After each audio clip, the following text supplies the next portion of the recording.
Avrupa Birliği, ABD ve Kanada'dan sonra İngiltere'de Çin'in Doğu Türkistan'da Uygurlara uyguladığı baskılar ve insan hakları ihlalleri nedeniyle 4 Çinli yetkili ve bir kuruluşa yaptırım kararı aldı.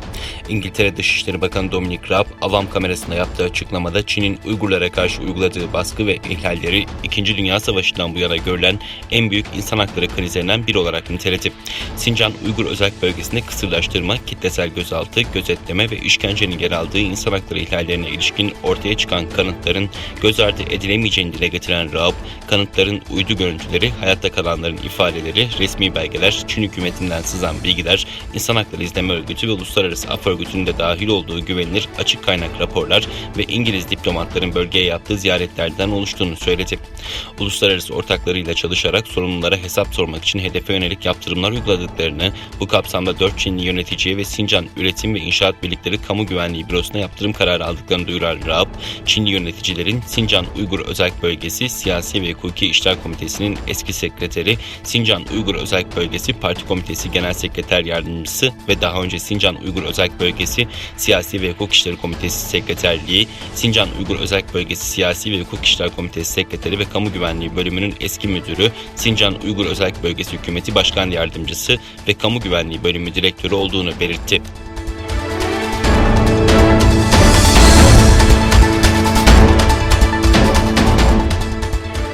New York'ta Çin'in Doğu Türkistan'da uyguladığı baskı ve insan hakları ihlallerini protesto etmek için gösteri düzenlendi. ABD'de bulunan Uygur Türklerine ait sivil toplum kuruluşlarıyla bazı Yahudi örgütleri tarafından soykırıma göz yummak yok adı altında ortaklaşa organize edilen gösteri Birleşmiş Milletler binası önünde yapıldı. Amerika Birleşik Devletleri Çin'in Uygurlara yönelik soykırım uyguladığını ileri sürmüştü. Kanada ve Hollanda parlamentosu yakın zamanda Çin'in Uygur baskınını soykırım olarak nitelemişti.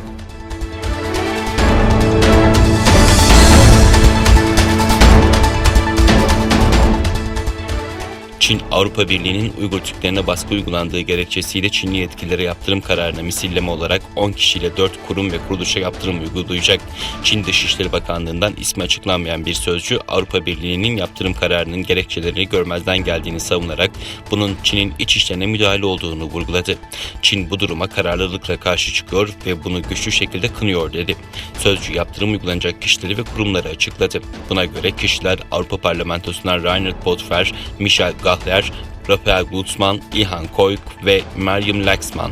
Hollanda parlamentosundan Solet Wiemers, Belçika parlamentosundan Samuel Kogaletti, Litvanya parlamentosundan Davilja Soklin, Alman uzman Adrian Zenz de İsveçli uzman Björn Jordan. Kurumlar AB Konseyi Güvenlik ve Siyasi Komitesi, Avrupa Parlamentosu İnsan Hakları Alt Komitesi, Almanya'daki Mercator Çin Çalışmaları Enstitüsü ve Danimarka Demokrasiler İttifakı Vakfı.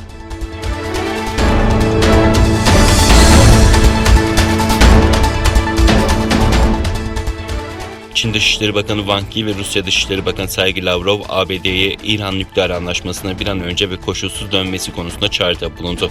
Çin Dışişleri Bakanı Wang Yi, Çin'e ziyarette bulunan Rusya Dışişleri Bakanı Sergey Lavrov'la bir araya gelerek ülkelerinin ABD ile ilişkilerindeki gelişmelerle ilgili bilgi alışverişinde bulundu. İran nükleer meselesine de değinilen görüşmede ABD'nin bir an önce şartsız şekilde İran nükleer anlaşmasına tekrar dönmesi ve bu ülkeye uyguladığı tek taraflı yaptırımları kaldırması gerektiği dile getirildi.